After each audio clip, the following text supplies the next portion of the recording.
Man, as we gather here for another Grabbing the Brisket podcast, man, we just get getting smaller and smaller and smaller. Man. And then there were two. I love it, man. Yeah, 5 men enter. Whatever the saying. 2 men on a podcast leave. Yeah, that's some Thunderdome shit for you right there. Exactly, yeah. Trademark that shit. Yeah, Tina Turner. That was a great movie, man. Mm-hmm. I like it. Yeah. It's sorry, that's my phone going off here on the text messages. Popular guy today. Yeah, man. I mean, out of the group, we've got one on the railroad, can't get off. We've got Matt doing Matt things. John's doing John things. Yeah. I don't know if John necessarily said, but I think he's doing flight school. Yeah. You know what I mean? He's Top Gun. Right, Top Gun school. Pretty much. So he's like the F-22. Yeah. He's on a beach right now. He's throwing a football. He's trying to get the team members together. You know, they turned it into I don't know. I'm trying to think. What was the scene? Singing Great Balls of Fire. Singing Great Balls of Fire on a thing. He's got to tap somebody on the shoulder. You know, what's that? What's the line, James? Excuse me. Is this guy bothering you? Or whatever. Exactly. But who's his wingman? Who's his goose? Oh, we don't know that guy. He works for him. Right? He works for him. He's got a little mustache. You know what I mean? He's tanny. Very whimsical. Right? Very whimsical, very light. You could put some milk on it and a cat could lick it off. Perfect, you know. No, I think you're right. I think John is living his best life right now. And he's running around with the football in his hands. Tackle me. You know, and you're like, whoa, John. it's not tackle me on the football, bro. You got to throw it. Yeah. You know? John edits this, or when he gets the edited version, he's going to send another text out to the group. It's like, damn it, yeah. Jan. Well, you told me keep myself under control, right? Mm-hmm. I'm always under control. Hey, this is sober Jan here. You're getting sober Jan, right? This doesn't happen very much. I can count today. So I did make some off-color remarks last week, but those are just remarks, right? And I'm just having fun with it, and I think that you got to have fun with this. What are we doing, you know? But I think we have a really good show in store for you today. And we are talking, well, we're going to go into this, but I'm just going to give you a little topic or whatever. Yeah. We're going to go into backyard barbecue, backyard brisket. And, you know, I think a lot of creativity comes from the backyard. Mm-hmm. And people think backyard cookers, I think that's a stigma. Oh, they're a backyard cooker. They're not a professional. Well, nobody's a freaking professional. You know what I mean? I guess people that get paid, they're professionals. And right. You work in a kitchen, you're a professional chef or whatever. You went to culinary school. I get all that. I'm just saying, backyard guys, they're just as good. Doesn't diminish your capabilities whatsoever. No. I've seen plenty of people go out there and compete in their first competition ever, just doing their backyard stuff and just grand champion. This is so easy. I don't know what the problem is. Yeah, exactly. Yeah. So I think that's the mentality everybody has to have when it comes to this. Now, maybe you don't know the rules and the turn-in times and all the different methods and whatever else, but the food, the backyard cook, he's pressing the envelope. He's putting bologna, right? And he's making who knows, a bologna water, and he's spritzing that on his brisket. Right. You know, I don't know. I don't know what these guys are doing, right? It's something that you always think in the back of your mind. When we started off doing competition, just cooking in the backyard, we don't know. We didn't take classes. We didn't go and just pay the $1,000 or $2,000 to learn all the secrets at once. And so we're in the backyard, just like scientists, just like, what could we do? Yeah. Hey, what if we took last week's brisket cook in that au jus, and then we injected it into this week's brisket cook? That's right. Now the inside's already flavored. That's right. Money. It's a genius way of cooking. Nobody's even doing it. Nobody even talks about that. I'm not saying we were doing that. We're not condoning that. We have done it, though. We have. Yeah. That's what I'm saying. But who else has taken last week's brisket au jus and then basically warmed it up just a little bit and then just threaded that needle? You know what I mean? Yeah. And I can tell you for certain that we're going to give you some really good tips, but we're also going to tell you some stuff to stay away from. Yeah. There's a lot of just self-proclaimed experts that try to teach you how to do stupid stuff, try to teach you how to do these tricks that the injecting your brisket with tallow. I don't, you know what I mean? The use of tallow in the barbecue world and more specifically cooking brisket is it's bizarre to me. I know. You know what I mean? It's and they're taking their trimmings and they're cooking it next to the brisket, and so it's soaking up all the smoke, and you're getting majority just fat, rendering tallow. There's some probably au jus from because they don't trim up all the meat or whatever, and that just gets dumped all into your brisket. You know what I mean? The wrap. The wrap. You have a greasy wrap. Yeah, I was like, why don't you just leave all that stuff on and then It would do the same thing. It would have rendered. yeah, And you've got some seasoned flavored tallow, exactly, yeah, which is what everybody likes. yeah. And again, we'll get into this a little bit later on. I know we got a lot to get to in a short time to get there. I think that's a Smoking the Bandit reference there, but Yeah. No, that is Smoking the Bandit. You should have kept away. You shouldn't have said anything. God dang it. You ruined it. I ruined everything. I saw a couple of really cool articles, and it was not really cool when you really think about the idea, the concept of this happening here locally in Pearland. Okay. And I'm not really sure where, and I think this is getting shot down, but I think it's still in the voting process. But there's a laboratory that's working on a contract to house like a 5,000 square foot facility in Brazil. 500,000 square foot facility? No, 5,000. A large facility. I'm not really sure on the square footage or whatever, but Okay. large. No, it's 500 acres is what they're trying to build on. Okay. So 500 acres. They're trying to bring in and house over 43,000 monkeys to do experiments. Outbreak? Exactly. Outbreak? Yeah, they're testing on the animals. Pearland? They're I don't know what it's just laboratory research. Haven't we learned from Wuhan? Haven't we learned from Dustin Hoffman's? Was he Dustin Hoffman? Yeah, outbreak. An outbreak? Morgan Freeman. Yeah. They had to find the damn monkey and capture it. Yeah, can you imagine that? Just in your backyard, just chilling, all of a sudden a monkey just falls out of the tree. Yeah, I don't want that. I don't want little skim or whatever his name is, Chim right? Chim. I don't want Chim or skim run over there and rip somebody's fucking face off. He's got, the strength of 15 human men, Right. It's you like, know? let's load this monkey up with All the- insane amount of just testosterone and just see what happens. Yeah, right. Oh, he broke through the bars. He killed 3 yards.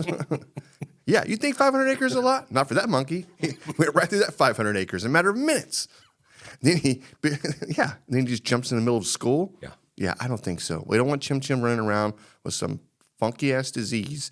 Basically, you touch you and you shit just falls off or something. I don't know. Yeah. So the premise was it was going to bring a shit ton of jobs here locally in this area. And I think it was passed originally not really knowing what they were going to be doing there. It was just a research facility, laboratory type deal that was going to bring thousands of jobs here in this area, which is fantastic. But the trade-off is that you have to deal with probably infected animals. And look, I understand the importance of doing research for science and medical reasons. And That's stuff why like you that. do it in third world countries, James. Okay? Like Wuhan. Like Wuhan. You do it there, you don't do it here. No, I'm just kidding about that. Kind of. No, I think COVID's brought us, all these movies that were movies, and everybody's like, dang, man. And then all of a sudden it happens. You're like, wait, that's a little too home. It's a little too home for us, right? Right. I think everybody's starting to wake up a little bit. You know what I mean? They're like, wait a minute, what kind of research you doing? Oh, we're going to bring in 43,000 monkeys. No, you're not. Not here, you're not. I can't imagine. Just the sheer volume of monkeys. Like, what are you doing? That right there, I'm doing the math, and I think in my mind, you're already factoring in losses. So we have to start with a big volume because we already know we're going to lose a bunch, and then we got to have some to keep breeding. You know what I mean? Yeah. I don't know, man. So they're reevaluating it. We don't have this going through yet. I think they revoted, and I think they shot it down. Brazoria County, I think they revoted, and then here locally, we got together and said, probably not a good You're idea. like, take that shit over to Harris County.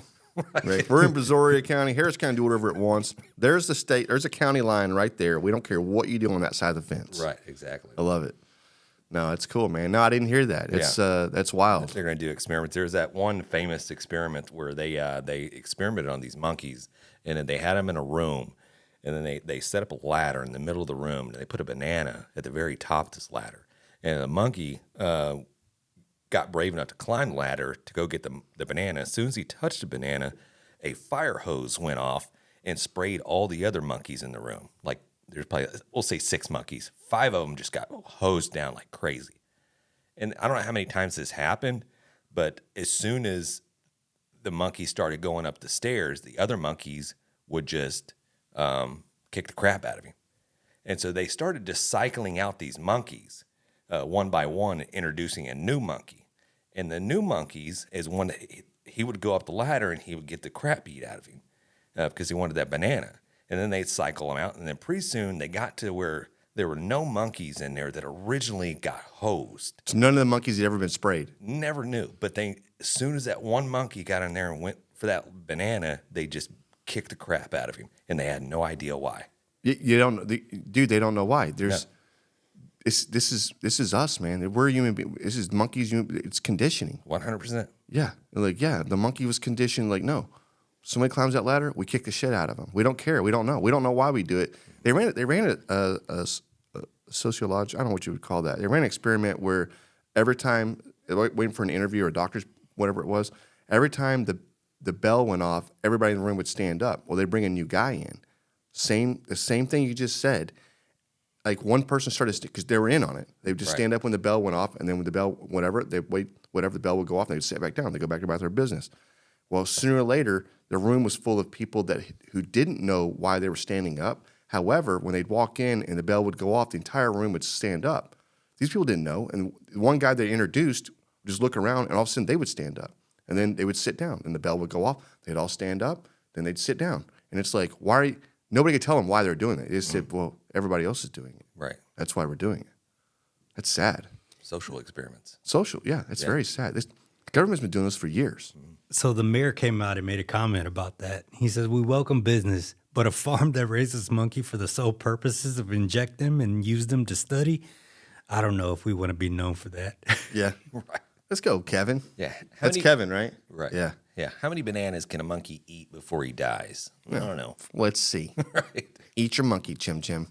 That's horrible. It's terrible. It's a terrible way to live. We're not laughing at that. No, we're not. We don't want them to be living in cages and get away and be nuclear, whatever, and touch people and infect people. And we got some Ebola breakout and everybody's dying. Yeah. And it all started here because they track it all back to Brazoria County, Pearland. I don't think so, man. No.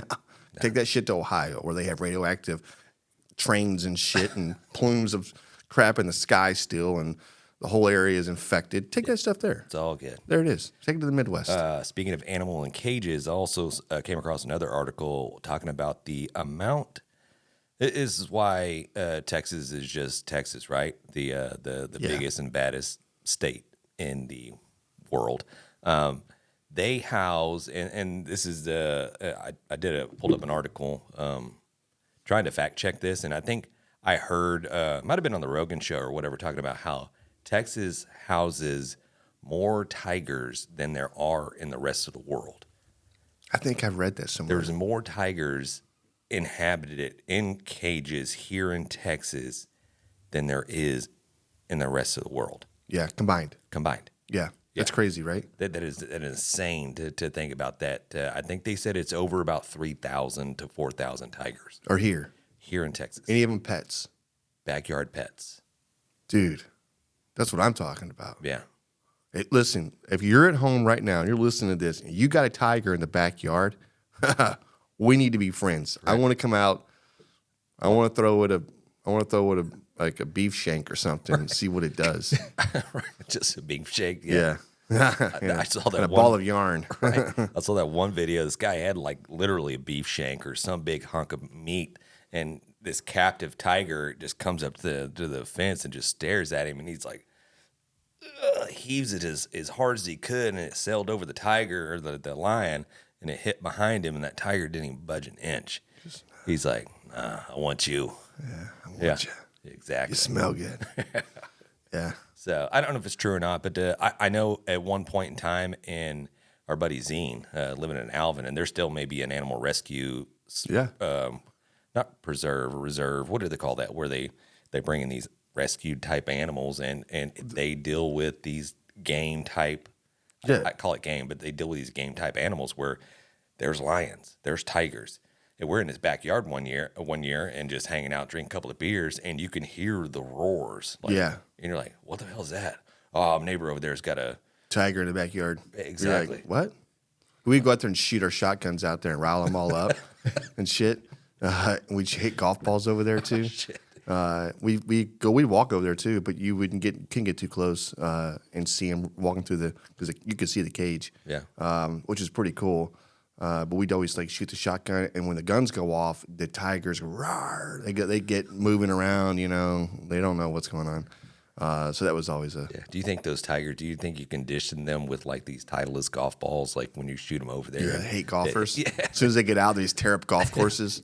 It's got a logo on there. The handler comes out there and Yeah. feed them. It's got like a Callaway. Callaway brand or a Ping or something like that. And there's like, oh. Yeah, probably sets him off. Yeah. Zine did talk about one time where he was dating this girl in Alvin, and I went over to his house after school to study. Yeah. And she's like, I got to go change. Sit down on the couch right there. And as I'm saying that, it sounds like one of those like Predator invites where like, hey, no, come on in. I got to go change upstairs. Yeah, just catch a predator. To catch a predator. Yeah, right. Hey, there's snacks on the kitchen table. I'll be right back. I'm going to put something on more comfortable. Right, I love Chris down- Hansen's Yeah, fucking exactly. stuff, dude. Put down your 6 great. packs of Zimas and your box of condoms. Yeah. No, I was coming over to watch a movie. I just didn't think you felt safe. Right, exactly. Oh, man. So Come on. Zine gets there and he's like, puts his book back down, sits on the couch, and all of a sudden he sees a black shadow just come out of the corner of his eyes, and it was zooming. It was like he really didn't catch what it was, and he's just sitting there humming around, and all of a sudden this big black cat jumps onto the back of this couch, and it was a damn Black Panther. Like it was still cub, but this thing was probably still about the size of maybe a full-grown Like dog. Yeah. Yeah. And it like did the whole growl hiss at him. He's like, nope, I'm out of here. Book bag and out. I was like, damn. Might have been the same people. So that's a real statistic. Did you know that? So 3,900 tigers remain in the wild. Anywhere from 2,000 to 5,000 tigers live in Texas, with only 50 of them being registered.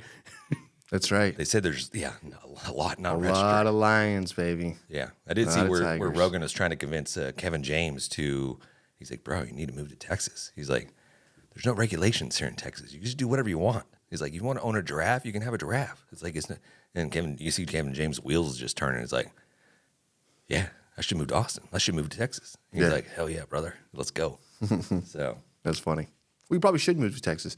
Just don't mess it up when you come. Just there's a reason why you move here, right? And there's things that you like about it. Enjoy those things. Don't like get here and like, we don't like those things, and then try to change it because let's go back to where you came from. It was already done that way there. yeah. Stop bringing your stupid tri-tips down here. No, we like tri-tips. Yeah, we do. We just don't like We the price of the price we're paying right now. Dude, It's ridiculous. Almost like $10, $12 a pound for tri-tip, which is It's horrible. terrible. Like you can't even. I'm passing it by. I'm not I even see looking at it. I'm like, you look beautiful, you look good. I want to cook you, but I'm not paying $50 for the tri-tip. I'm sorry, HEB. This is what backyard cooks do, though, right? So there's a reason why these tri-tips are gone crazy, right? It's because of all these backyard cooks out there. People understand how to cook it, and they go, "Man, we're going to try to cook this," and we liked it, and it's a good flavor. It's very lean. It's leaner than a ribeye, or leaner than other pieces of meat, right? It doesn't have a lot of marbling, but when cooked properly, it's phenomenal.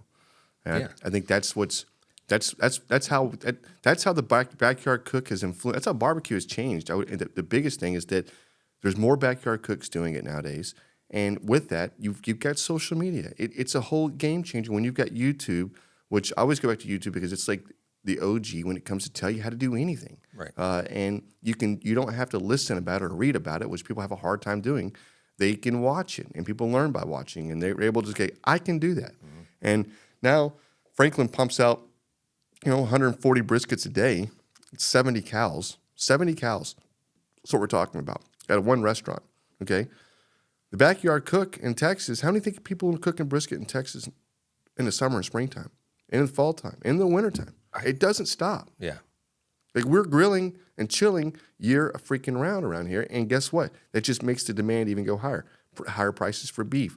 I mean, I'm telling you right now, if Texas were out of the beef game and stop ordering it, stop whatever, it would change the whole market, whole landscape of it. Yeah. Well, this whole wildfire shit is really kind of it's going to affect the cattle prices and Yeah, no, I know. I mean, it's really just tearing up Texas and all the land of these, and they have to relocate cattle. They have to move these farms. I think the 4 Sixes Ranch was affected as It's a Yellowstone show, man. They're moving all their shit up to Montana now. I know what's happening. Right. Kevin Costner just pulls up in his Dodge. He's like, Yeah. get him, Rip. Rip, Load him up. load them up. You're moving to Texas. You're moving to Wyoming. Jamie, you're staying here. Yeah. Right. Piece of crap. Yeah, damn it, dude. Yeah. That's funny. No, I think you're right. But look, I think that all of backyard barbecue has changed over the last like 10 years. But the explosion of barbecue on Netflix, all those shows and series that people love to watch, like that has changed the landscape. And that's what I think makes the backyard cook the best cook in my opinion, because they're pushing the envelope. They're trying things that the normal conservative guy on the comp trail is. There's a lot of similarity behind all of these guys, right? Mm-hmm. And the backyard cook is taking a lot of traditional ways they've learned how to grow up cooking, and they're marrying that with what they see on YouTube and other social medias and whatever else, and they're ordering all the different spices in from all around the nation and the world, and they're making badass food under no timetable. It's the best cook in the world. Hey, I want to make dinner tonight. I'm doing barbecue. Sounds great. Yeah. When's it going to be ready? It'll be ready when the meat's done. Do the sides then. Hey, 11 o'clock at night, everybody's still hungry because that freaking brisket's still on, and we ain't pulling it till it's ready. You know what I mean? Yep. I mean, it's the perfect brisket. You get the perfect, you're doing one brisket. You're not doing a commercial. You're not doing 25 of them. You're doing one. And you get to make the best damn one you can. Yeah. You're serving it to some of the most critical judges ever. Your family. Your family. Yeah. So, I mean, speaking of that, so this last weekend, Sunday, we got together and we, it was a day for us, man, I think, just kind of remembering a little bit.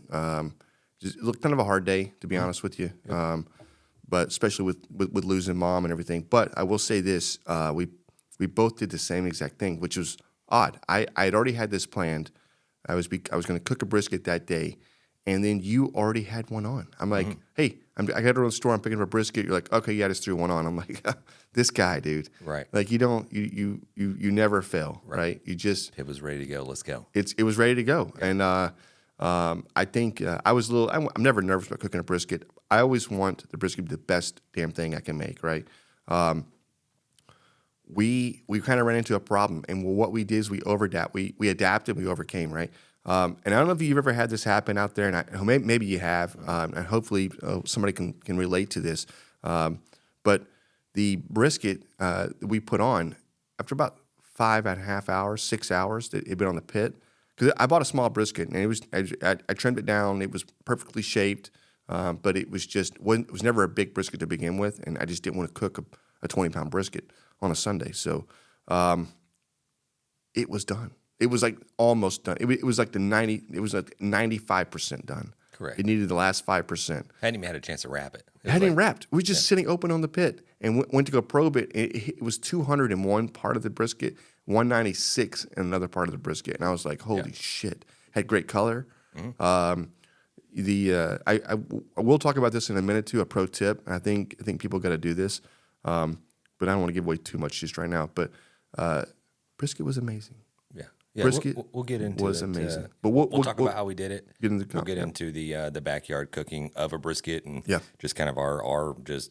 I'm not going to say pro tips or anything like that. It's just how we do it, and hopefully you can take some of that information and practice it and put it towards how you do it. Love to be able to hear from you guys out there and gals. Just to write in, call in, let us know how you are doing your briskets, because shit, we're always trying to learn ourselves. You know what I mean? There's probably something out there you guys are doing that you can teach all of us. No, 100%. And yeah, the barbecue win, the barbecue fails. I think that's how we're all learning as a group. And I think seeing, you can't always show, nobody makes a mistake. That was the best brisket. I did this. And you're like, come on, man. Like, what does it even taste like? Didn't look like you put enough seasoning on that. I watch these videos sometimes. And I'm like, nope, that's not going to be good. Nope, right? Every once in a while, I'll see something and it catches my eye. I'm like, yes. That just the appearance alone gives me a certain look. But even then, you don't know what the flavor is going to be like or anything else. Correct. Nobody wants too much salt. Nobody wants whatever. But yes, I would definitely want to get into this, and I think there's a lot to be shared.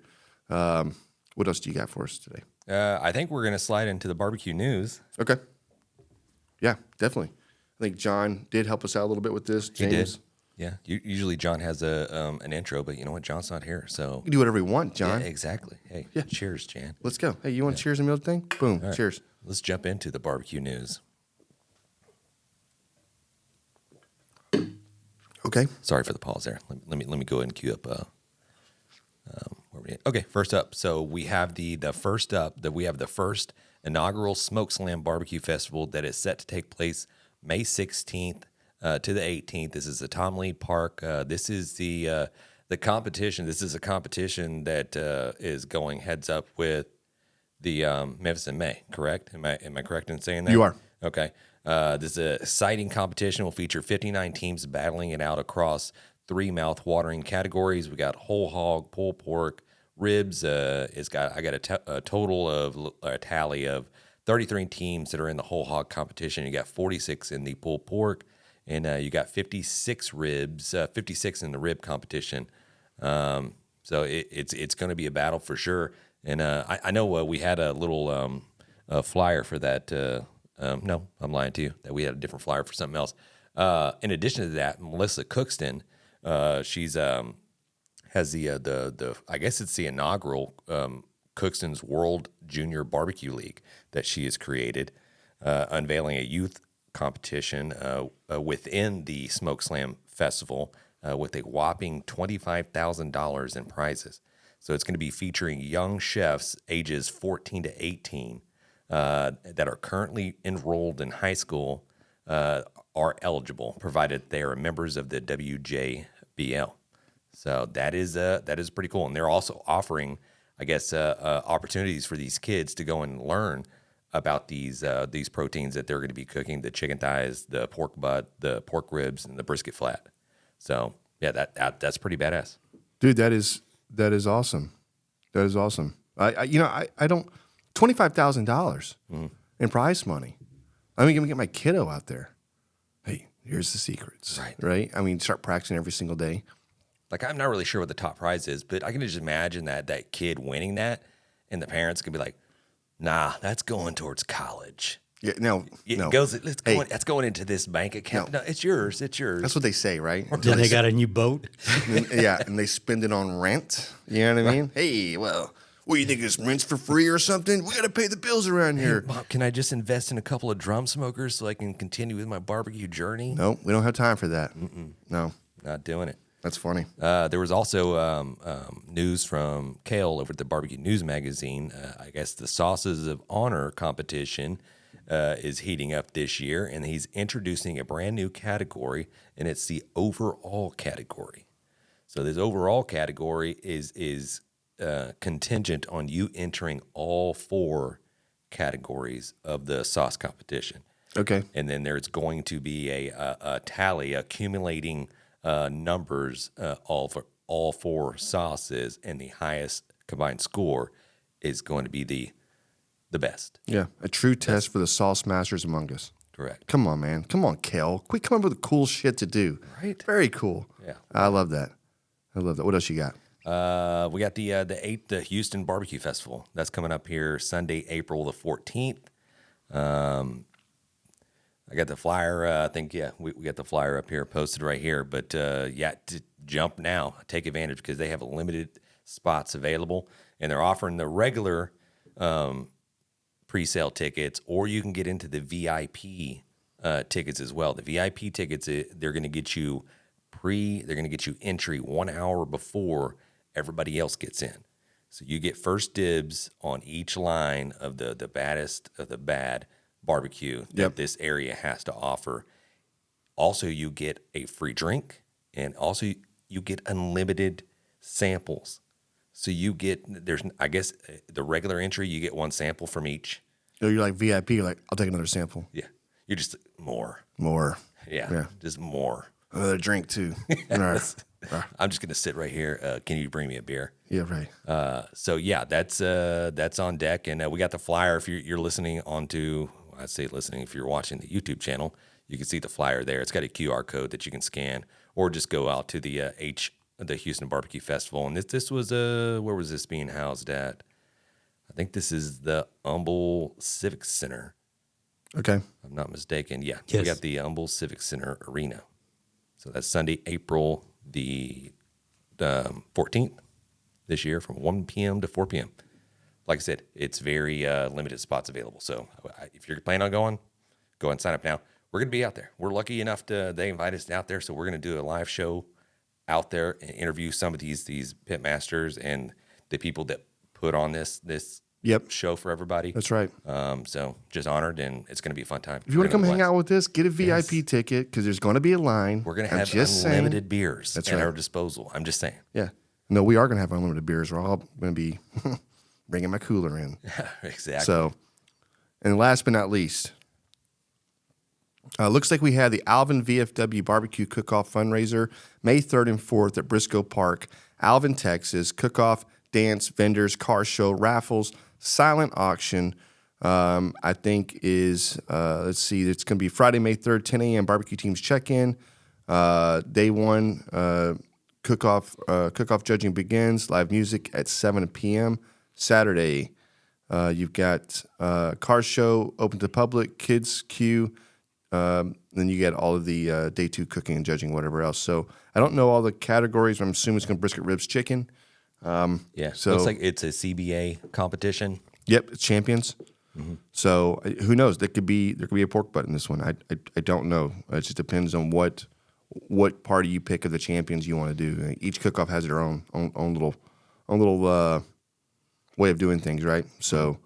And it's May 3rd, 4th. I mean, we just might have to slide out there to go check it out and maybe even compete. I mean, why not, man? Yeah. I mean, it's close to our birthday. Yeah. You know what I want to do? I want to go win something by around close to my birthday. Sorry, guys. We got to go out there and just beat everybody. Just own it. Mm-hmm. So, yeah, that's coming up. May 3rd, May 4th, Briscoe Park, Alvin, Texas. Be there, be square. That's awesome. I need to get in the refreshment, James. I feel like let's get it. I feel like I've just got a little too clean. Just getting parched. I'm a little too clean right now, right? Well, having to do all the talking, yeah, it's just like it's too much. Yeah, you can't just sit back and just enjoy the show. Me. Yeah. So I feel like we just have a conversation with John and Matt and Alex while we have this beer. I know they're all going to be prejudging when they listen to this episode. Like, God damn, boys, y'all did a good job. Yeah, right. How did y'all have that much to talk about? It's just two of y'all. Exactly. Man. Hey, cheers. Cheers to that. There we go. So I guess we'll slide into the barbecue talk, right? Let's go, man. Let's get into it. Yeah. And we talked about this already and alluded to kind of what we want to talk about and just how free you are, right? Mm-hmm. Being in the backyard, being able to do whatever you want, and executing at a really, really high level. I don't think backyard cooks get the credit they deserve, really what they bring to the market. Mm-hmm. And obviously, you know, as a person that's out buying and being a consumer, mm-hmm. It's tremendous. The backyard cook is what everybody's trying to reach. Every time I talk to a comp guy trying to do a class, they're not trying to talk to other comp guys. They're trying to talk to the backyard cook. They want to bring more people in from the backyard into competition, mm-hmm. and that's really the message, right? It's like, hey, we fell for this, and we want you to fall for this because we love it. We want you to love it, and we can help you get better. And that's why I think these classes are really good. But it doesn't diminish anything from the backyard cook. And I think the amount of food coming from that, and obviously that's what we are, right? Yeah. We're backyard guys, or front yard guys, because let's be honest, we like grilling in the front yard. It's just something about watching people pass by and waving at them while you have. How can the neighbors tell we're barbecuing if we're not in the front yard doing it? They can't. They don't know, right? They stop. Hey, you always get the one neighbor. Oh, what time's dinner served? You're like, yeah, neighbor, come on over. That's the same guy where you're washing your car. And he's like, oh, hey, mine's next. Mine's next. Right? You're like, come on, Jerry, you sneaky little snake, mm-hmm. you. No, you're exactly right. But I don't know, man. Like we talked about this earlier, and I don't know if you have, some of the barbecue fatties we've made. We go down the whole list of foods a backyard guy gets into, and I hear this sometimes. It's like, well, I don't want to cook a brisket just yet. I haven't mastered this over here, and I want to be able to work on this. And so I'm doing steaks right now, or I'm really working on my pork chop game. You're like, dang, dude, this is good and all, but I don't know. Well, let's get into talking a little bit about the brisket side of it, and maybe just run through what maybe you look at when you go to the grocery store, because backyard versus comp, man, it's kind of twofold as far as like what your budget is. You know what I mean? Sometimes you don't have prime money to spend on a brisket. You know what I mean? You have to make do with what's available, what you can afford, and a lot of times just buying a choice brisket is the way to go. I mean, I know that's kind of what we grew up with. And maybe the only thing available to you. Correct. Like, you go there and you're like, well, I can't find prime. I don't, if you're not in Texas, I don't think the meat selection is the same across the United States. I think everybody can find good meats. Everybody's got a spot they can go to find good meats. But even then, I think you're limited to where you're at. You can order it in, or you can go locally, which we try to go locally for almost everything. But I think, I think you hit the nail on the head right there. It's the first thing people look at is I think price for the backyard guy dictates everything. I mean, nobody says, well, I'm the backyard guy, but I'm going to go spend $150 on this freaking Wagyu brisket, or $175 or over $200. Well, hell, even the ATB Prime brisket that I bought the other day, I mean, shit, that was $116. I was like, what's going on? Holy crap. Yeah, nobody can afford it. You cut it in half next time? Right. I'll take $80 of it.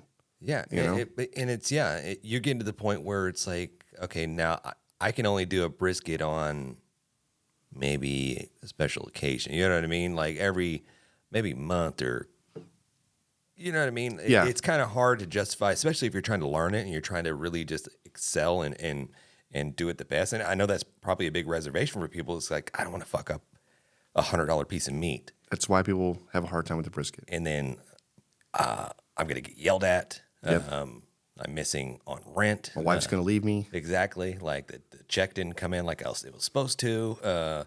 Really, this meat was supposed to wow you to forget about how much money I paid. Yeah, So, no, you're exactly right. I think that's obviously a deterrent for people, is how much it costs, and then the grade, right? You want to get the best grade for what your budget is, and I think that's what you have to look at. Don't try to copy somebody else and like, well, I can only cook prime. Yeah. Well, I can only cook Wagyu. I think if you excel at cooking choice, select, if that's what's available, if you excel at doing that, then moving up to prime, it just makes it a little bit more juicier. It's got a little more fat content. But you mastered doing this. You mastered the hardest thing first. Cooking a prime brisket and a Wagyu brisket, that's easy. It's easier than cooking a select. Easier, correct. Right? It's more forgiving. Less forgiving. It's more forgiving. It's more forgiving. You're right. But that's something else. A select brisket's going to be tender. A select brisket, when I cut it, I should be able to break it right apart, have a little pull to it, break it right apart, put it in my mouth, eat it. It's just, the only difference you're talking about is how much fat it has. Correct. Right? Yeah. Just the marbling. What do you look for? What do you look for, and what do you stay away from when you see something when you're trying to pick out brisket? So I look for one is I look at price first, right? And I figure out, okay, where's my price point? Where do I want to be at?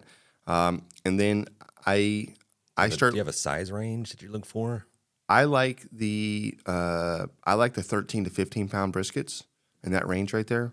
I don't mind going bigger or whatever else, but typically I think every time you go to like an 18 pound brisket, there's just so much fat on there that I've got to remove that it's just not, sometimes not. You're just wasting. I'm getting down to a 13 pound brisket anyways. You're not making beef tallow out of all that Yeah, fat. I'm not making beef tallow. Break it down until you can make body waxes and candles. I'm not and doing shit.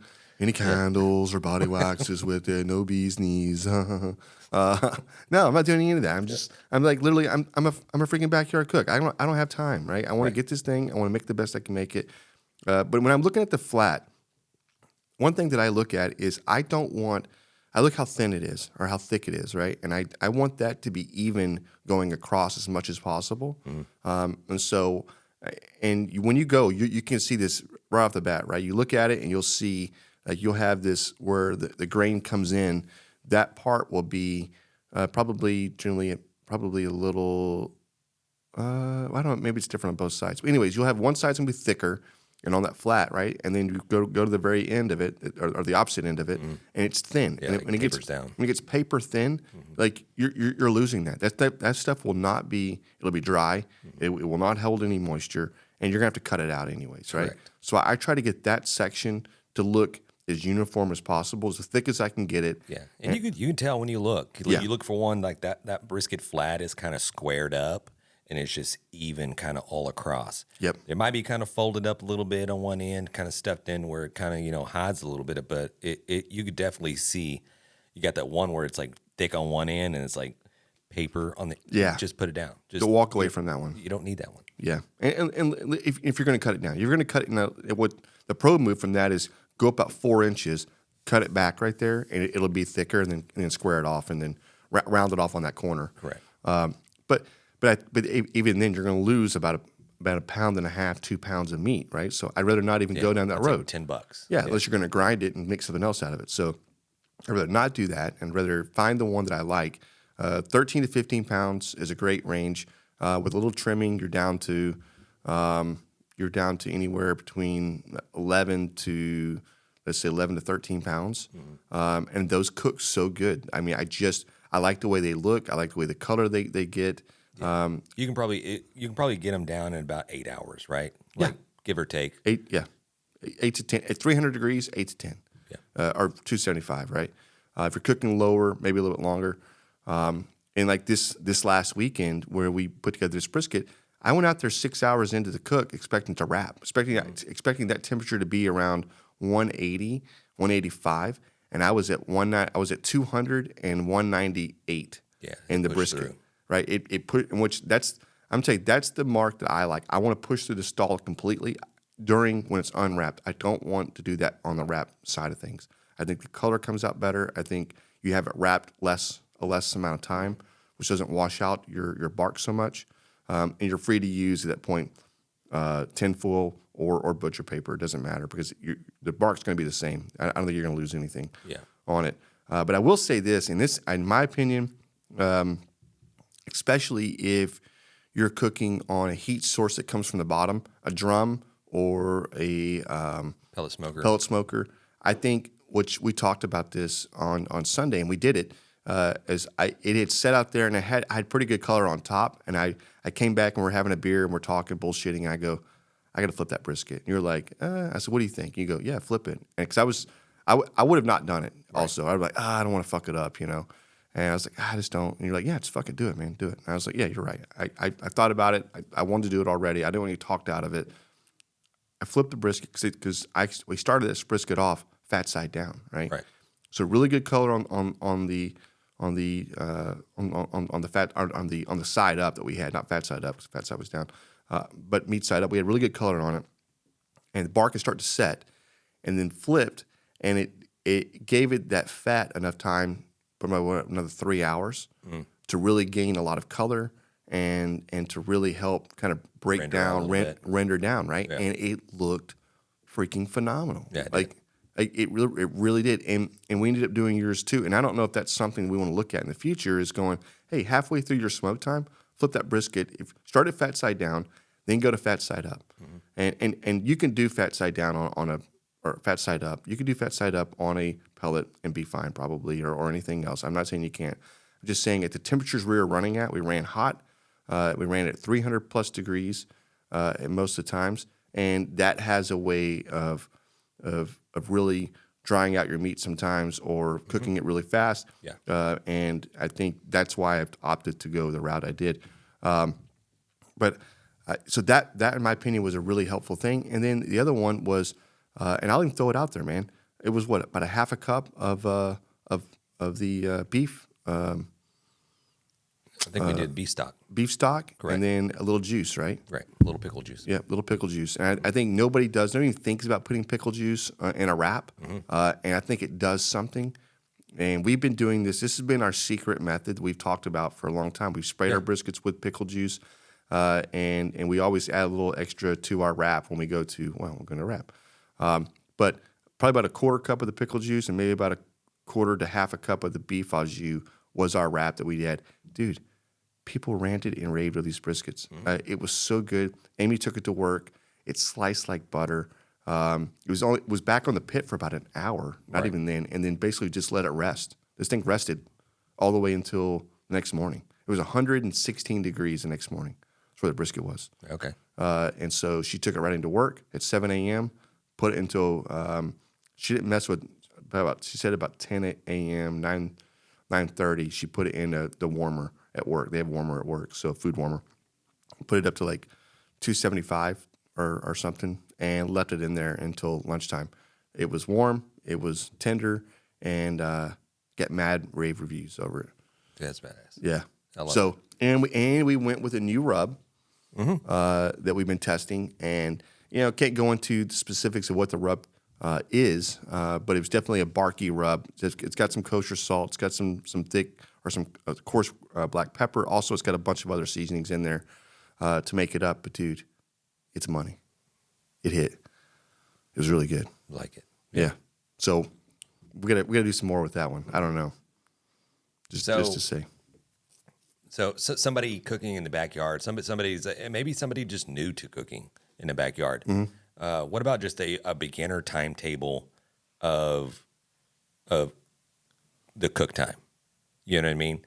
Not getting into the Not getting more into temperatures. advanced type stuff with the wrapping with the paper and I'm going to say the stuff that you see these experts do with soaking it in beef tallow and just doing all this stuff that you're just like, okay, so somebody just like, I got a brisket. It's 10 to 12 pounds. I seasoned it up good. I got either my pellet smoker or I got a little offset or a drum that I'm fixing to throw it on Big Green Egg. What style cooker you have? Yeah. Where do you go from there? What temperature do you really want to dial it into? How long do you really want to kind of cook it and then wrap and let it go? Is there a beginner type? Let's focus on this right here. Once you get that down, then you can tweak it to your personal preference as far as like, I want more bark. Like it seemed like the bark wasn't there enough. Then okay, where would you go from there? Okay, so I would look at what does my timetable look like? Because I think that dictates a lot, especially being a backyard cook. It matters, especially if you do it on a Sunday. You don't have all day and all night. You got to work the next day or on a Saturday. You want to wake up at 4 a.m. and put it on. I mean, I don't know. Maybe you do. So I look at the timetables of how long I want to cook for, and I adjust. But a good rule of thumb, I think, on a 12 to 14 pound brisket. If you're new to it and you've never done one or anything else, right? It's brand new. I would say look at a temperature range from 275 to 300 degrees, and I would probably go hot and fast on it, right? You're not going to ruin it. You're going to get a tender piece of meat. You may not have the bark you really want. It depends on how long you smoke and go through the stall before wrapping, right? So you could do a 4-and-4 method, right? It's safe, it's easy. You're probably not going to have the bark you want, but you're going to have a tender brisket. 4 hours smoke, a 4 hours wrap. A 4 hours wrap's a long time at 300 degrees. It's enough time to tender anything up. And then you have your rest time, right? Right. Add the rest time in a couple of hours. So you got a 10-hour day, and you vent it, you rest it 2 hours, it cools down. You've got a really good brisket. I think that is in my opinion, that is a fail-safe method at 300 degrees, right? You can make that brisket done, tender, juicy, everything you need in that amount of time. But if you want the bark, I think you still run your same degrees, and you push past the stall. Right. Take it to 185. Use a thermometer. Take it to 185 or 190. We got a lot of people that's how they teach people. Like, okay, you need to smoke it until you reach 160 degrees. Yeah. And that's when you wrap. Yep. And we even said that in the very beginning. Oh yeah, once we hit about 160-ish, we're gonna wrap. I think we found when we were probing our briskets around the 4-hour mark, we were hitting around 160, 165. So we're just like, oh, okay, that's kind of where we need to go. Yep. But yeah, sometimes it could be too soon. Sometimes you were just in the beginning stages of that stall, and it can stay in that stall for hours. That's right. Before it pushes through, and then it starts ultimately the meat starts breaking down and starts becoming tender. As you mentioned before, yeah, if you wrap it too soon and you have a lot of seasoning on it, it can, and it's not set perfectly. That's right. It can become mushy. It'll be washed. It's not gonna taste bad. It's going to taste good, but some of the seasoning will kind of wash and won't stick on. Yeah, it will. It will. And it's how careful you are too, right? Because you let it rest for a long time, that bark's going to set up. It's still cooking in there. People forget about that. When you pull it off the heat, the thing was 205 degrees or 208 degrees. That thing's still cooking. It doesn't stop cooking. Like Correct. a steak, you pull a steak and it carries over 5 degrees because it's still cooking, and you cook that thing to 140 degrees. Okay, so this big piece of meat, this 12-pound hunk of meat is at 205 degrees. It's going to cook for another hour, another 2 hours in there, depending on how long you vent, right? Yeah. And the whole time it's coming down, it's still cooking. At 190, it's still cooking. At 180, it's still cooking. So I think that's when that bark can set. And I've seen briskets like I pulled the foil back or pulled the paper back and like, oh shit, man, it doesn't look, not with paper so much, but foil allows it to steam, where you're like, the bark hasn't really set right now. But even then, just letting it cool off, the bark will start to set. 'Cause that brisket's still hot and you're going to see that color change. And you just keep washing it. Just keep adding the au jus to the top, Right. Let it cascade down, and whatever else. But yeah, I think that's, in my opinion, I think that's the key right there. Is if you want a fail safe, go 4 hours, and then go 4 hours wrapped up. Put it in your oven if you don't want to smoke it, whatever anymore. Not getting more smoke anyways. It's already wrapped, and see how it tastes. And then from there, start playing with it. But you want the bark, in my opinion. And if I were to tell somebody this today, first of all, go get yourself a thermometer. Then take that brisket to 185, 190. Then pull it, wrap it, add your au jus. Yeah. And then you can at that point you can take the temperature and you can roll it down to a lower degree and let it finish out at like 225, which is not a bad method. And I don't think a lot of people talk about that. Is you can run it hot and then you can dial it right back down on a Traeger. You could do that. On an offset, maybe a little more difficult. You might be locked in for a little bit for how that temperature is going to be. Yeah. But even then, I like the going through the stall. 185, 190. I know I'm through the stall and I've got great color. So, yeah. If you use, and the key is sometimes like you got to use coarse seasonings. That's going to develop the most like that look that you're looking for. Yeah. You know what I mean? It's like there's not just this great combination of rubs that you can put together that. If it's all kind of fine seasoning, it's going to create this just like non-textured type bark on the outside. You know what I mean? You won't get that like that shock and that it's really that pepper and that kosher salt that really just creates that surface area that creates that bark-like texture that we always see. Aaron Franklin's and these badass pit masters, and you see their briskets unwrapping with the butcher paper, and they're dropping all that juice all over it. Whatever, that's what you're like. That's what I want. Yeah. And so, but you have to use coarse seasonings to obtain that. I mean, yeah, you do. I mean, I think you can cook a brisket fat side up, and I think you just no seasoning at all, right? It'll get dark. It'll develop a bark, but it's not going to taste. It'll taste just like meat. It'll taste just whatever. The seasoning is what helps, and then the pepper. Obviously, when you're going to slice, if you ever watch a really close up angle of a really perfectly cooked brisket that's got that money bark, you know what I'm talking about. They go to slice, and as they're slicing, you see the side of the brisket. One slice falls over, and you'll see the side of the brisket, and you'll see the juice coming down. But in that juice, you'll see the pepper. Like you'll see the bits and grains of the pepper falling down as well, and you're just flowing down. Yeah, with it. dude. You know what I mean? It's going in your au jus. It's on the front of the brisket. It just looks so freaking good. That's you want that flakiness. That I don't know. That's the part I'm like. It just looks really good. I'm looking for that. I want that. I want that that look. I think it helps. It helps to taste it better. Just because you eat with your eyes. Right. But yeah, I think. And I'm pretty sure we can talk about this for like 2 hours straight. You know what I mean? Yeah. And then maybe this will be another part on next episode or a future episode where we kind of like go more in depth into doing this because I mean you literally can talk about this all day long. And I know we're probably a little pressed against the time, but let's talk about finishing temperature. Yep. What are we reaching for? Like 203? I mean, it really. There's a lot of information out there as far as like when to pull, how hot to cook it, and I know there's science behind whether you do low and slow and then hot and fast as far as what your finishing temp is going to be. And then all the experts, all the armchair People like pitmasters us. say, oh, well, okay, you're really just looking for pro tender. You want to put that probe in there, and you just want it to be like butter. You know what I mean? You're just like, oh, okay, well, I understand that. And they're like, okay, go get you a warm butter. Warm up that butter, just room temperature, and then just practice sticking a toothpick in there.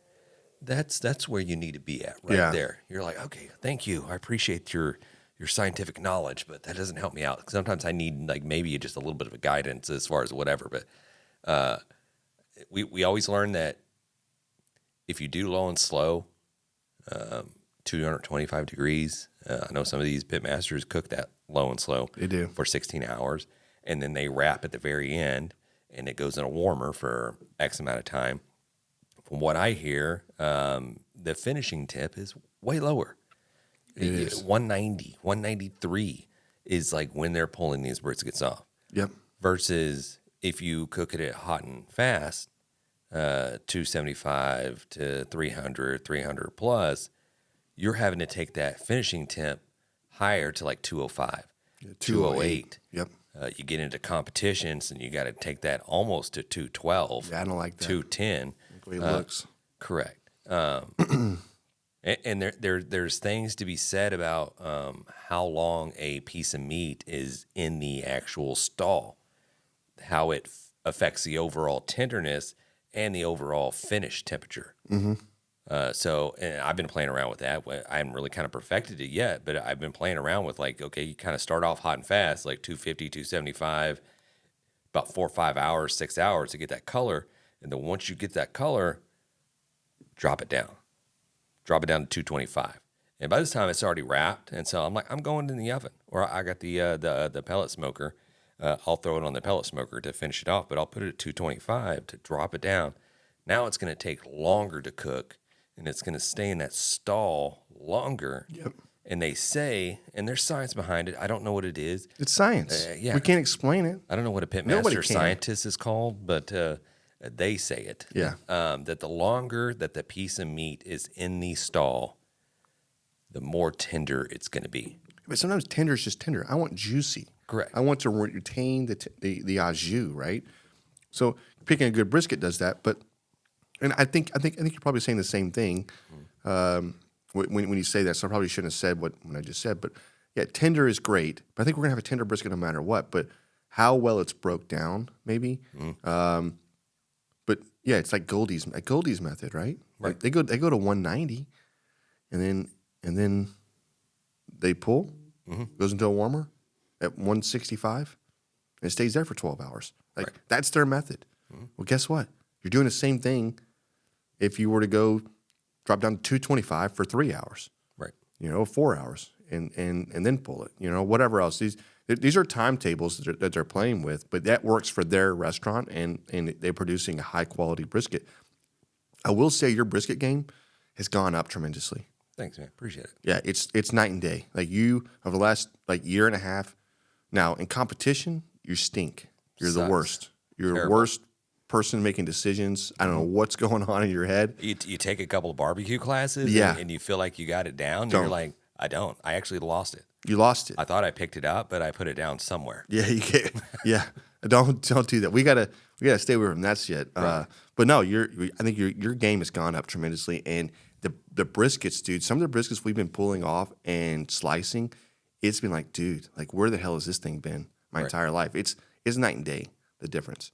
So I highly recommend that way. And if you're listening at home, prove us wrong. If you think you got a better method, tell us about it. But tell us that you tried this.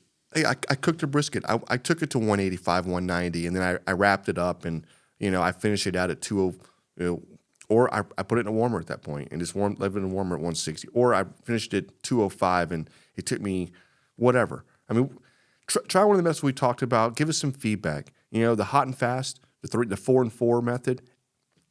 It's tried and true. It's never let me down. Will it be a little too tender? Yeah, maybe it will. Wrapped in tinfoil for Wrapped sure. in tinfoil for sure. It might get a little roasty. It can be. Yeah. But my goodness, dude, you're going to slice it and it's going to pull apart. And it's, especially if you're struggling to get that tenderness, Yeah. If your brisket always tough to cut, you're like, I don't know what's going on. Yeah, try this. 300 degrees, 4 hours. Wrap it for 300 degrees for another 4 hours. Yeah. And in tinfoil, make sure the tinfoil's tight sealed.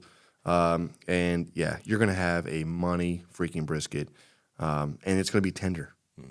And you're gonna be able to taste the seasonings. Make sure you put enough seasoning. That's something else a lot of people don't talk about. We didn't talk about that. Is seasonings. We'll talk about this next week or next time, but put enough seasonings on it. Like you should be able to cake the seasonings on. Correct. And don't put a shit ton of just garlic. Nobody wants garlic. Seasoned seasoning. And when I say that, it's stuff that doesn't have salt in it.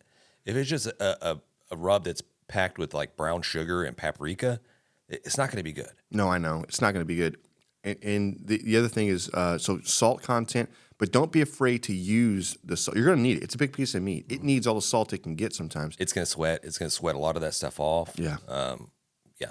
Use different seasoned salts, Play with it. Yeah. Tony's, that's a great seasoning. Lowry's. McCormick's has a seasonal. I mean, everything. What's our butt rub? The butt rub. Byron's butt rub. Yeah. You think it's a sweet? It's not. No it's sugar in it's a savory rub. It's an all-purpose AP rub, very similar to what you'd see on a Lowry's seasonal or something else, right? It's got a little kick to it, maybe a little Tony's. Slap your mama somewhere. It's not Cajun rub, but it's really good. Yeah. Highly recommend it. Yeah, I do too. Man, let's just jump out of that. Yeah. Let's jump into the grabbing the brisket. Beer review. Hell yeah, man. Dude, got Coors Light kicking? Let's go. Cheers. Dude, we're at 61 minutes. We're flying, James. We're flying. All right, we'll tear through this, and then we got the barbecue win and fail coming up on deck. Man, life's great. Smoking meats isn't just cooking, it's an art form. The aroma, those deep flavors, the patience, it's a whole experience. And behind every great artist, there's the right set of tools. If you're aiming to build your own barbecue pit or dreaming of a custom design tailored just for you, SmokerBuilder.com has your back. Led by Frank Cox, their expertise is unmatched. Offering blueprints, kits, and insights, they turn every barbecue dream into a flavorful reality. Imagine your backyard, the center of attention, and at the heart of it, a smoker that's uniquely yours. It's more than just equipment. It's about crafting those unforgettable moments. And with the guidance of Frank and his team, you're setting the stage for magic. So whether you're a seasoned pit master or taking your first steps into the smoky world, head over to SmokerBuilder.com, fill up your carts, and be sure to use the promo code GRABTHEBRISKET in all caps to receive your 10% discount. Smoke on. Hey, so what do we got real quick? What are we pulling? All right, so it's going to be right there on your right side. threw down some ribs last night, used the Chicks That Smoke spicy rub, mind blown. Dude, that's what I'm saying. Like the Chicks That Smoke spicy barbecue all-purpose rub, dude, it is a game changer for sure. Yeah, if you folks have not given it a shot, you need to. Honestly, your barbecue will thank you. Chicks That Smoke, it's at Sucklebusters.com. Whether it's a casual backyard grilling session or high-pressure world barbecue competition, one thing's certain. The drink by your side needs to be ice cold. Absolutely, and that's where YETI Coolers come in. Every time I'm grilling in my backyard, I trust YETI to keep things cold. And in the midst of barbecue competitions, with all that heat and intensity, YETI's a game changer, ensuring those drinks stay chilled. So whether you're perfecting the burger flip or aiming for barbecue gold, YETI's got your back. Here's to cooler moments, no matter where you grill. Cheers. We interrupt this program to bring you a news flash. Michael Jackson's ghost seen at a Yankees game. Cinnamon Toast Crunch, now with a shrimp in every bite. Lil Uzi Vert's head diamond has been sold on the dark web. Stories like this and more can be found at the Evertrending Story, a podcast where we peruse the news and write a fun fictional story for you. Find us wherever you download podcasts and follow us on the socials at Evertrending Pod, and we are proud members of the Oddpods Media Network. It's in a sixer. Just grab a couple of those, and it's a tried and true. This is the Saloon Brewing Company. This is something that we're quite familiar with. They're right down the street from us. They opened the West Campus, West Brewery. So So we're always a fan of Saloon Door. This is probably one of the first couple of beers that we reviewed on this podcast. What was it called? The Brewers. Yeah. One of the first Brewers we reviewed. Correct. Yeah. What was it? The Ridiculous AF? That is it right there. The Ridiculous AF, yeah. The Tasty AF is Tasty its AF. junior little brother. The Ridiculous is a peanut butter chocolate stout with, I don't know, it's like 13% or something. It's good. Today, Guys, this is pretty cool. We'll put, I don't know if Raul, you got the camera featured over here if you want to talk about it a little bit Yeah. so they can see kind of the artwork on this can. so this is the Crank Dat AC Texas Coast IPA. 6.5% alcohol by volume. Tastiest, what does that say? Tastiest draw in the West. Jesus. It's got some hops to it though, right? Yeah. It smells good. Picking a lot of pine cone and Yeah. A little marijuana in there. That's what it smells like. Very hoppy. Very hopstis. Hopstis got me, man. Yeah. Jeez, does smell good. I like the. This is true. This is Texas, man. It's got the thermometer on the side. It's got the mug of beer. Obviously, the temperature's high. Yeah, this is cool. yeah, kind of skimped on the can. You know what I mean? Looks like it's a little wrap, but it Yeah. doesn't bother me. I'm good with that. No, it's fine. Yeah, I used to talk mad shit about it, but Right. we're in a recession, man. We got to do what we got to do out here. We can't, talk about wrap cans, and it's how it's easier to do that versus print. Dude, yeah. Fixing To have to fend off like hordes of monkeys. So, Dude, wrapped cans is our least of our worries. did you see about the freaking cicadas? Yeah. Okay. So apparently there is these hordes of cicadas, which if you don't know what these little bastards look like, they look devilish, man. They're about 3 inches long, these huge wings. They make that noise in the trees. We're like, I can't even do it. Yeah, Dude. don't even I'm try. not even try. No, it, dude. actually, I want to hear you try Right. to. Nah, I try can't to do it. an impression of a, Yeah. a cicada. Oh, dude, I can't do it right now. You have to. Yeah. I don't know how to do it. It's just fucking relentless is what it is. It doesn't shut up. It keeps going and going. You're like, shut the fuck up. And it's like nighttime, they quit. Yeah, because they're sleeping. I'm awake. Ah! All day long, they just scream at each other. So they can listen. So they can screw each other and die. Okay. So this is what they do. They're just there to mate and die. They come out of the ground. Yeah. So They come out of the ground like little worms, right? Yeah. Like little grub worms. Yeah, kind of. Not grub worms, but yes. They come out of the ground. But, but check this out. Every 13 years and every 17 years, they have these great hordes that come up out of the ground, right? Well, guess what this year is? Both hordes are coming out at the same time. It's the first time this has happened like over 200 years, right? This is about to get real. You're going to have these swarms. It's not going to be like living in your tree going, oh, happy go Sunday to love the cicadas outside. Yeah. This shit's going to be fighting you in your mouth. You're going to be hitting when you're driving your car. They're going to be everywhere, right? So it's going to affect like 10 states. Texas, it went to Louisiana and stopped. And I don't know what's going on because I feel like we have them here. And I don't know why they're not saying us. But everywhere to the right of us, Yeah. is going to get them. Going all the way up to like South Carolina and like Louisiana and Arkansas, that whole area is getting them. Texas, we're not getting anything. I'm like, lies. I don't know why you didn't put us on that. You know, the government studied these things, and Yeah. we might have talked about this before, but the government studied trying to figure out how they make that noise because the sheer decimal volume that these little insects create is just mind-boggling. Yeah. Like we're talking like compared to like I think like talk about like going to a stadium and you hear like the big roar of the crowd or whatever. They're producing like to 100 to 112, 120 decimals on that little decimal chart. Whoever created that chart, they don't understand how this bug can make that. And ultimately they're trying to weaponize that. Yeah, the military, man. Fucking motherfucker. They're probably going to use it down in the like Guantanamo Bay to, you know what I mean? Instead of just playing like Britney Spears or whatever it is, they're just cranking up these chichadas and You're getting cicaded. Yeah, you're getting cicaded. Chichadas. Yeah. That's what. Okay. yeah, Yeah. Hey, answer the questions. 20 minutes of Or that. more cicada. Yeah, you're Like, scratching no. your brains out. Yeah. I'm tell you what, man. It is a little. Yeah. No, I think we talked about that or whatever else. Let's get back to this beer real quick. Crank Dat AC. DAT. Only 90-second beer review. Crank that. No. Yeah. It is a 90-second beer review. Let's bring that back. go. Yeah. So, what do you think about this beer, man? Honestly, I'm enjoying it. It's got a lot of flavor. Great.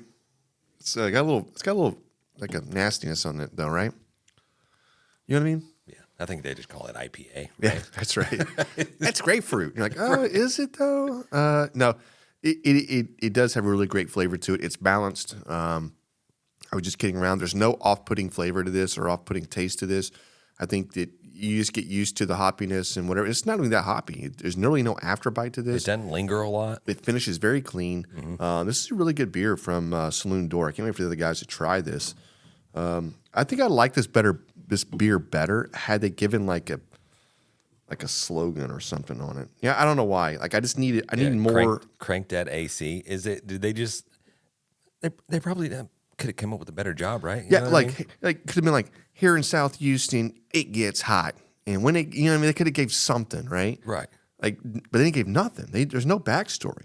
It's like a damn plumbing commercial or HVAC Yeah, logo. Looks like, hey, yeah, you got Johnny the thermometer here. he's like, fool, oh, drink it. I don't know. I need more. I need some verbiage there. I don't want you to get whimsical. I don't want a riddle. I don't want you to give me a poem or anything like that. I just want. I need a story, right? And you didn't give me that, but the beer is really, really good. It is good. Yeah. So I'm ready to score. You ready to score? Let's go for it. Okay. Give me one more drink. That's an 8-8. That's a good score. Yeah. This is a good score. Yeah. I'm not going to do what you guys think. Yeah. What Not you gonna guys do what think you guys I'm going to think. do. Yeah. Little Jerry Maguire going on right now. Man, I'm gonna go probably like an 8.5. It's a good score. Yeah, it's a really good beer. Like it's there's some IPAs that'll stay with you. Yeah. This is very just clean, and I can see why they're kind of mimicking like, okay, this is something for a hot day. Yeah. It's very refreshing, very cold, easy to drink. I'm trying to think of like a comparable style of IPA. Nothing's really coming to mind, but there are a few out there Like that a are lawnmower. Yeah, kind of, sort of. Yeah, Like St. Arnold's Lawnmower. correct. Right? Great beer. It's a great beer. Exactly. Yeah. That's beer when it's a hot day, you're out mowing the lawn, grab one of those little bastards because it's refreshing, it feels good, it finishes clean. This does the same thing. I like this company. Solid. They do a good job. And that concludes the Grabbing the Brisket There it is. beer review. Beer review. Beer review. Beer review. No, I'm just kidding. Here, cheers. Cheers to you, man. But yeah. Yeah, this has been a fun episode brought to you by Jan and James Yeah, it is. Yeah. and Royal. And roll. Hey, who needs the other guys, man? I don't know, man. It's a cleaner look. I'll tell you that. A lot cleaner look. We could be sitting in the chairs. Less cameras. Ugh, Yeah. I love it. We're on time. I mean, I don't know. We're getting out early. Jesus, John's really bringing us down. No, I'm just kidding. He's actually chomping at the bit every week. Pick me up. It's 6 o'clock. Let's get to the studio. And we're always the late ones. So Right. at least we'll tell the truth. Don't you said I wrong. You said we are always late. That's you. No, I think we're always late. I don't think we should point fingers. You know what I mean? Like, It's like, I'm always ready to go. I just don't have a ride. yeah, Like, I can't drink and I'll wait drive. for you guys to pick me up. You're right. You're right. Hey, My apologies. hey, James picked me up at the bar last week. I was just doing a little pre-gaming. I hadn't been there very long. A couple of beers. Yeah. So what do we have? We've got to go our barbecue win, barbecue win, fail. barbecue fail. Let's go, So man. I think we've been missing the barbecue win, barbecue fail for the last couple of weeks, maybe 1 week or two, whatever. But we need your submissions. You got to send them in. We're still going to have the end of the year giveaway to where we're going to give away a lot of cool prizes and a lot of thousands and millions of dollars are being given away on our show. Some would say trillions. Right. But there's definitely be thousands. There might be some like Shibu Inu coins. We don't know. Available. We're not for even you guys. Yeah. We're not even giving that. Could be worth millions. It's not. We're not doing that. We're not doing that. Yeah, we're not giving away coins, right? Bitcoins. But we are giving away. Give you a fraction. Yeah, no, we're not. We're giving away badass. No, we're not giving away Shibu Inus. All right, we're giving away some Dogecoins. Yeah, we did get it out on some Doge, man. When that shit was around a couple of years ago. But no, I'm saying, dude, we are giving away some badass prizes, thousands of dollars. Right? It's not like it's like $100. Here's your a lighter. Here's your lighter to light your. No, we're not talking about that. We're talking about some cool swag. We obviously did some grills already. We've done all the T-shirts, the swag in between, the charcoals. Yep. It's every single thing. Last time was every single thing that you needed to get started day one to start cooking on anything, right? Yeah, including a barbecue pit. We're doing the same. I'm not saying we're doing the same thing, but it's going to be bigger and better this year. Yeah. So and it's free to enter. Just give us your barbecue freaking wins and your barbecue freaking fails. That's all you got to do. Sign over waiver. We own the rights to your story. Yeah, right.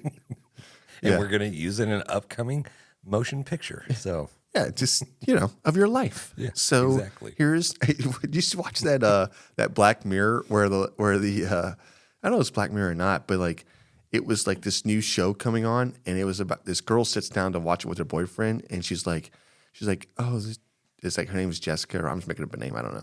It's like Jessica, and she's watching it, and she's like, and then the character's name is Jessica, and it's talking about the same shit that happened to her like that week, and you're like, she's like, the fuck is going on? Yeah. And then her boyfriend's like talking to her, and he's saying the same shit to her that her boyfriend was saying to her, right? And she's now been dubbed in this, like she signed her life away, where she can be her lookalike, and her life can be a story that they deem that worthy. And you're like, no, you're gonna be on TV now. But it's not her. It's some other actress making money. Right. She's not making shit off of it. Right. You know what I mean? And it's like, that's hilarious. No, it's great, dude. Yeah. You gotta check it out. Okay, yeah, barbecue win, barbecue fail. Come on. We had somebody submit a picture. This is coming from Dale Baker. Ain't no BS barbecue team. Let's go, Dale. He's like that. Hey, Dale guys, Baker. Here's my barbecue win. I love it. Coming in with the barbecue win. We love to see barbecue wins. We love to see success. Booyah. What are those? All right, so my buddy and teammate come up with this. This is caramel whiskey injected bacon wrapped Twinkies. He's very creative, and let me do that again. Ooh, he is very creative, but when he said it, I thought maybe he lost his mind. It's like state fair food. It says, thanks, Dale Baker. Ain't no BS barbecue team. Dude. So it says it's a whiskey what? So this is a caramel whiskey injected bacon wrapped Twinkies. Yeah, sign me up. Yeah, we got to try some of that. It's one of the coolest things that somebody sent in to us. Yeah. So what kind of pit is that, real quick? It's a vertical, but is there charcoal underneath that right there? I'm assuming it is. I don't know. Maybe down at the very below. It definitely looks like kind of like a vertical vault, unless there's like an offshoot on the side that you can't see. Is it a vault? Does it see the square right there? Yeah, it's. I don't think it's a vault. No, it's not. I don't think so either. I don't know. Yeah, look at us dissect your pit. Yeah. Let me look at it. Yeah. No, hey, it looks very clean. I like how, it looks like you do a good job seasoning and cleaning your pit. So that's pretty good. Man, we got to try some of that. I know.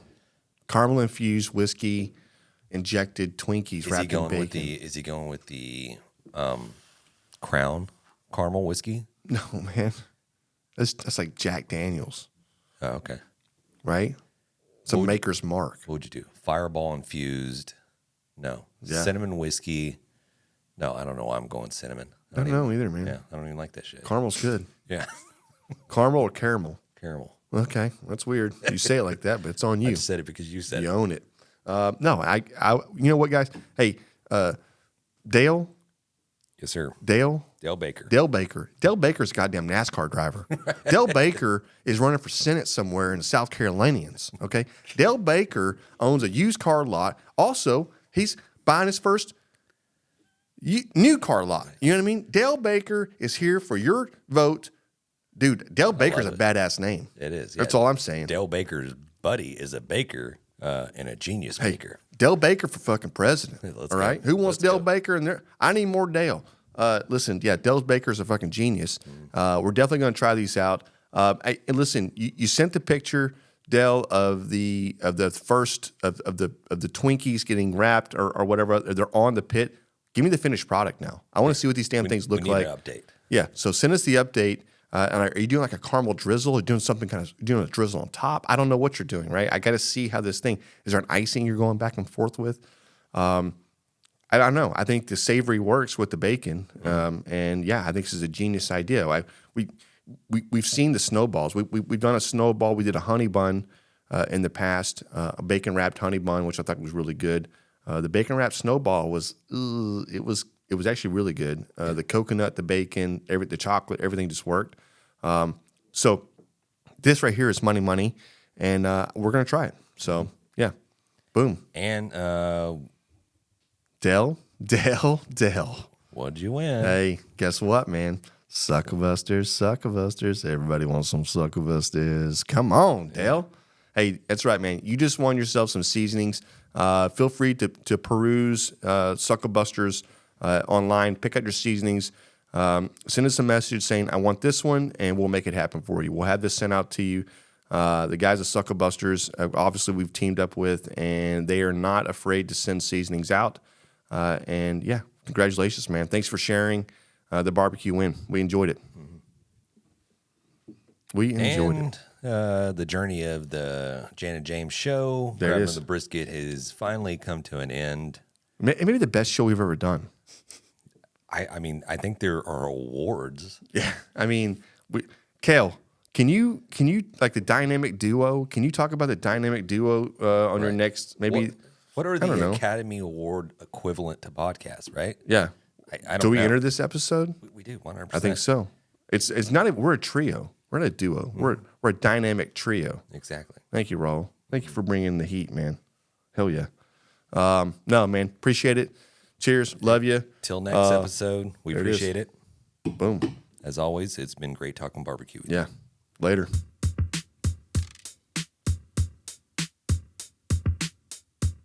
As we close out, big thanks to SmokerBuilder.com and the NBBQA for their unwavering support. Absolutely. And cheers to Barbecue News Magazine, Sucklebusters, and Dalstrong Knives for their contributions. And you know YETI always has our back, and CoolieNation ensures our drinks stay perfectly cold. Lastly, props to Cambro Manufacturing and, of course, the Spicy Nut, the Chicks of Smoke Seasoning. Thanks to all for powering this show. Until next time, keep smoking.